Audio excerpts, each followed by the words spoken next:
మూడంతస్తుల భవనం చూస్తుండగానే కూలిపోయింది. పుదుచ్చేరిలో ఈ ఘటన జరిగింది.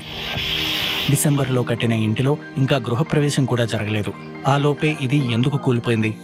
పుదుచ్చేరిలోని అట్టుపట్టి అంబేద్కర్ నగర్లో ఉంటున్న సావిత్రి దీనిని కట్టించారు. ప్రభుత్వం తనకు ఉచితంగా ఇచ్చిన పట్టా భూమిలో సావిత్రి ఈ ఇల్లు కట్టుకున్నారు. ఈ ఇంటికి సమీపంలో గత 7 నెలలుగా మురుగు కాలువ కోసం పనులు జరుగుతున్నాయి. ఆ కాలువ కోసం సావిత్రి ఇంటి ముందు లోతుగా తవ్వడంతో కొత్తగా కట్టిన ఈ 3 అంతస్తుల ఇల్లు కాస్త వాలినట్లు కనిపించింది. దీని గురించి ఆ కాలువ నిర్మిస్తున్న కాంట్రాక్టర్లతో సావిత్రి మాట్లాడింది. ఇంటిని పరిశీలించడానికి పబ్లిక్ వర్క్స్ డిపార్ట్మెంట్, కాలువ తవ్వించే కాంట్రాక్టర్లు అక్కడికి వస్తున్న సమయంలోనే ఈ ఇల్లు హఠాత్తుగా కుప్పకూలింది. అక్కడున్న వారంతా పరుగులు తీశారు. ఎవరూ గాయపడలేదు. ఇల్లు కూలిపోవడం చూసి సావిత్రి స్పృహ తప్పారు.